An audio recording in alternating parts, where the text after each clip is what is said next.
আচ্ছা, আমরা আমি যেটা আলোচনা করতে চাইছিলাম সেটা হচ্ছে আমাদের থার্ড সেমিস্টারের তো তিনটে পেপার রয়েছে তোমরা জানো।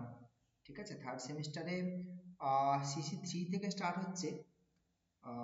থার্ড সেমিস্টারে সিসি 3, সিসি 4 আর একটা হচ্ছে তোমার এসিসি পেপার, তাই তো? তো সিসি 3টাই সরি সিসি 4টা নিয়ে একটু আলোচনা করব। আমি সিসি 4-এর যে কোশ্চেন প্যাটার্ন এবং আহ, কিছু ইম্পর্টেন্ট কোশ্চেন্স যেগুলো খুবই ইম্পর্টেন্ট পরীক্ষার পারপাসে, সেগুলো নিয়ে আমি আলোচনা করছি। ঠিক আছে, তো সেগুলো একটু ভালো করে ফলো করার চেষ্টা করো তোমরা যারা থার্ড সেমিস্টারে রয়েছো। ঠিক আছে, আশা করি কমন পাবেই। আমি এটুকু নিশ্চিত যে মোটামুটি আহ ভালোই কমন পাবে।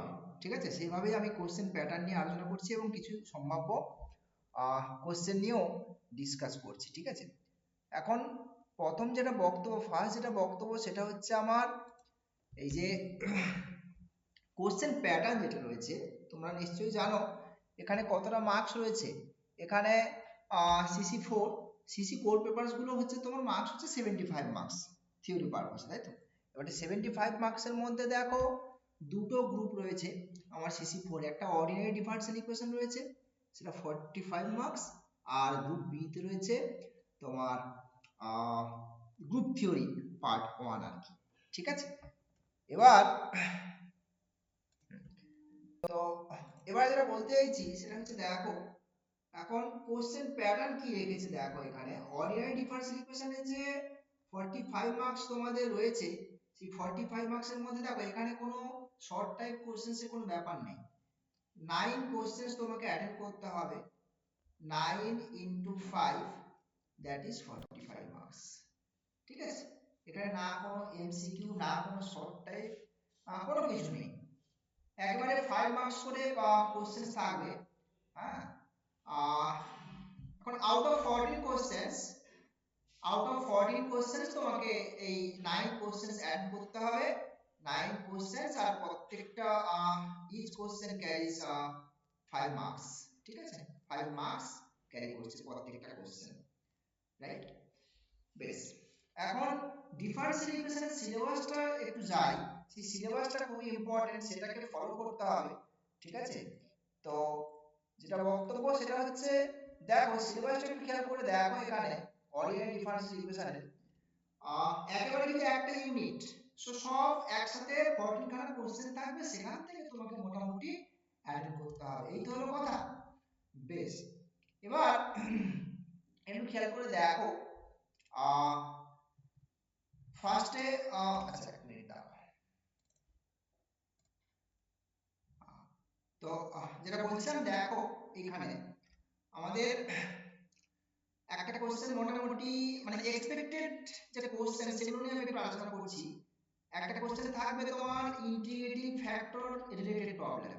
ঠিক আছে, ওই ডিফারেন্ট টাইপের দেখবে ইন্টিগ্রেটিং ফ্যাক্টর বের করার প্রবলেম ছিল। So integrating factor related problem থাকবেই। সো এই জায়গাটা ভালো করে পড়বে, integrating factor related problem. Second হচ্ছে তোমার ওই বার্নলি ইকুয়েশন। এই দেখো এখানে সিলেবাসে মেনশন করা আছে ডিরেক্টলি বার্নলি ইকুয়েশন বলে। সো বার্নলি থেকেও একটা প্রবলেম এক্সপেক্টেড। ঠিক আছে, বার্নলি থেকে, হ্যাঁ, বার্নলি থেকেও কিন্তু একটা প্রবলেম এক্সপেক্টেড। ঠিক আছে, সো এই হলো দুটো কোশ্চেন। আর একটা কথা বলি, এখানে কিন্তু মোটামুটি আহ একটা করে কোশ্চেন গোটা 5 মার্কসেরই হবে। এখানে এই 5টাকে ব্রেক করা থাকবে না। সে এক আধখানা কোশ্চেন হয়তো, যেমন এই ইন্টিগ্রেটিং ফ্যাক্টরের যে প্রবলেম, এইখানে হয়তো 5 মার্কসের যে কোশ্চেনটা এটা হয়তো ব্রেক করে দিতে পারে 5টাকে 2+3, এভাবে হয়তো ব্রেক করতে পারে। বোঝা গেছে? আদারওয়াইজ বাকি সব কোশ্চেন মোটামুটি গোটা 5 মার্কসের। বোঝা গেছে? ডিফারেন্সিয়াল ইকুয়েশন পার্টের কথা বলছি। সো দুটো কোশ্চেনের সম্ভাব্য আলোচনা করলাম। থার্ড এদিকে চলে আসছি দেখো ক্লেটস ফর্ম। ক্লেটস ফর্মের একটা কোশ্চেন এখান থেকে কিন্তু থাকবে। ঠিক আছে, ক্লেটস ফর্ম কোশ্চেন নাম্বার 3 একটা কোশ্চেন কিন্তু কম্পালসারি। তারপরে এখানে চলে আসো, এখানে চলে আসলে তুমি দেখতে পাবে এদিকে রয়েছে তোমার ওই ওয়াইপি, মানে যে ওয়াইপি যে ডিফারেন্ট রুল ছিল না, ডি অপারেটর যেটা আমরা বলে থাকি, ওয়াইপি ফাইন্ড আউট করার যে প্রবলেমগুলো, অর্থাৎ ডি অপারেটর। ঠিক আছে, এটা নাম্বার 4। আর ডি অপারেটরের একটা কোশ্চেন তোমরা পাবে। তারপরে এখানে দেখো এমইউসি মেথড অফ আনডিটারমাইন্ড কোএফিসিয়েন্ট, এখান থেকে একটা কোশ্চেন থাকবে। তারপরে MVP method of variation of parameter, এখান থেকে একটা কোশ্চেন থাকবে। কটা কোশ্চেন হলো? কোশ্চেন নাম্বার 6 গেল। Question number 7 homogeneous differential equation দেখো। অয়েলার হোমোজেনিয়াস ডিফারেন্স, যেখানে মেনশন করা আছে দেখো অয়েলার্স হোমোজেনিয়াস ডিফারেন্সিয়াল ইকুয়েশনটা আর কি, অয়েলার্স হোমোজেনিয়াস ডিফারেন্সিয়াল ইকুয়েশন। ওই একই ডি অপারেটরের প্রবলেম, ওয়াইপি ফাইন্ড আউটের গল্প আছে এখানে। এখান থেকে একটা এক্সপেক্টেড কোশ্চেন থাকবে। তারপরে কোশ্চেন নাম্বার 8 নিয়ে বলি, সাইমালটেনিয়াস ডিফারেন্সিয়াল ইকুয়েশন দেখবে, দুটো ডিফারেন্সিয়াল ইকুয়েশন সলভ করিয়েছি। So simultaneous differential equation, simultaneous যে ডিফারেন্সিয়াল ইকুয়েশন আছে সেখান থেকে এক্সপেক্টেড একটা কোশ্চেন থাকবে। আর একটা কোশ্চেন নাম্বার 9 নিয়ে বলছি, সেটা হচ্ছে দেখবে এটাও করেছি যে exactness of higher order linear differential equation, অর্থাৎ higher order differential equation linear differential ইকুয়েশনের এক্সাক্টনেস নিয়ে স্টাডি করেছি এবং সেটাকে সলভ করিয়েছি। অর্থাৎ এখান থেকেও এক্সাক্টনেস অফ হায়ার অর্ডার, হ্যাঁ, exactness of higher order differential equation, higher order differential equation, এখান থেকেও মোটামুটি কোশ্চেন, অর্থাৎ সিলেবাসে যে ফরম্যাটে দিয়েছে সেই সিস্টেমেই বললাম। মোটামুটি এই কয়েকটাই মোটামুটি ইম্পর্টেন্ট এবং এগুলো থাকবেই, এগুলো থেকে কোনো প্রবলেম কিন্তু বাদ যাবে না। এই যে 9 প্রবলেমস আমি বললাম আমাদের করতে হবে কত, 45 মার্কস, 9 করতে হবে, 9টা কোশ্চেন আউট অফ 40। তার মধ্যে এই যে 9টা কোশ্চেন বললাম এর একটাও বাদ যাবে না, এটুকু কথাই দিতে পারি। এছাড়াও আরো এখানে আরো একটা কোশ্চেন এখান থেকে সম্ভব থাকবে। এখানে দেখবে সিঙ্গুলার সলিউশন, অর্থাৎ ক্লেরস ফর্ম ছাড়াও সিঙ্গুলার সলিউশন ফাইন্ড আউট করা যায় আর কি। অর্থাৎ আমি এখানে লিখছি 10 এর প্রবলেমটা কি বলছি, singular solution related problem, singular solution related problem, হ্যাঁ, রিলেটেড প্রবলেম। এখান থেকে এটাও একটা থাকবে, বোঝা গেছে? অর্থাৎ উইদাউট ক্লেরস ফর্ম থেকে থাকবেই, এটা কম্পালসারি, ক্লেরস ফর্ম থাকবেই। তাছাড়াও সিঙ্গুলার সলিউশন থেকে আরেকটা প্রবলেম থাকবে, বোঝা গেছে? তো এগুলো তো মোটামুটি গেলই, কিন্তু দেখো এখানে থাকবে কিন্তু 14 কোশ্চেনস, হ্যাঁ 14 কোশ্চেনস থাকবে, তার মধ্যেই তোমাকে করতে হবে, মাত্র 9টা করতে হবে তোমাকে। সো এই তো এখানে 10খানা কোশ্চেন মোটামুটি এগুলো হলো। আরো 4টে কোশ্চেন তোমার এই দিক থেকে ওরা ঠিক ম্যানেজ করে দিয়ে দেবে তোমাকে ইউনিভার্সিটি, বোঝা গেছে? তার মধ্যে আমার যেটা মনে হয় এখানে এই ইন্টিগ্রেটিং ফ্যাক্টরের জায়গা থেকে এখান থেকে আরো একটা কোশ্চেন এক্সপেক্টেড, মানে যে ফার্স্ট যে সিলেবাসের যে ফার্স্ট পোরশনটা এখান থেকে আমি এক্সপেক্ট করছি মোটামুটি 3টে কোশ্চেন, ঠিক আছে? একটা বললাম বার্নলি, একটা ইন্টিগ্রেটিং ফ্যাক্টর রিলেটেড প্রবলেম, আর একটা এলজিবিটি করে মোটামুটি exact differential equation, linear differential equation যেটা আছে first order linear differential equation এখানে যেগুলো রয়েছে এগুলো দিয়ে মোটামুটি এক্সপেক্টেড 3টে কোশ্চেন এখান থেকে আশা করা যায় আর কি। সো বুঝতেই পারছো মোটামুটি এখানে একসঙ্গে কোশ্চেনগুলো থাকবে, সুতরাং সেই প্রেসারটা নেই যে মানে ইউনিট ওয়াইজে তো ডিভিশনের কোনো ব্যাপার নেই, সুতরাং একসাথে এতগুলো কোশ্চেন থেকে 14 খানা থেকে তোমাকে 9 খানা চয়েস করতে হবে, সেটা ব্যাপারটা খুব একটা প্রবলেম ফেস করতে হবে তোমাদের সেটা একদমই মনে করছি না আর কি, বোঝা গেছে? সো এই কয়েকটা কোশ্চেন কম্পালসারি। এবার ইউনিভার্সিটি এখানে থেকে যা সিলেবাস সেই সিলেবাস থেকে ঠিক বাকি কোশ্চেনগুলো এদিক করে দেবে।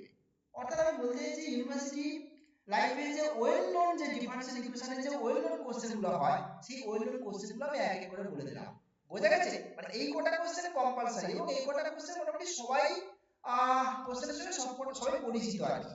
এই ডি অপারেটর বলো, তারপরে মেথড অফ আনডিটারমাইন্ড কোএফিসিয়েন্ট বলো, ভ্যারিয়েশন অফ প্যারামিটার বলো, এগুলোর মধ্যে এগুলোর সঙ্গে সবাই মোটামুটি পরিচিত আর কি। এবার কিছু অপরিচিত কোশ্চেন থাকবেই সিলেবাস যা দিয়েছে সেই হিসেবে আর কি, বোঝা গেল ব্যাপারটা?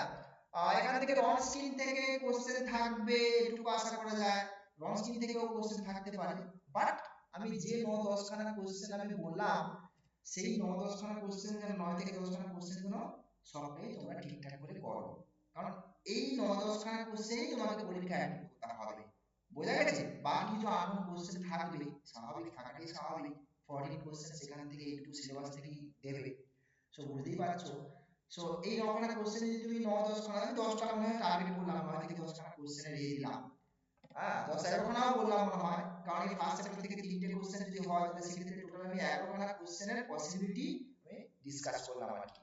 সো এই 11 খানা কোশ্চেন একটু ঠিকঠাক করে করো যাতে তোমার 9 খানা কোশ্চেন ঠিকঠাক অ্যাটেন্ড করা যায়, এবং আমি আশা করছি যে এই কটা যদি যে বললাম এই কটা থেকেই তুমি 9 খানা অ্যাটেন্ড করতে পারবে, ঠিক আছে? বাকি দুই একটা যে বাইরে থেকে থাকবে সেটা নিয়ে আমাদের মাথা ব্যথা নেই।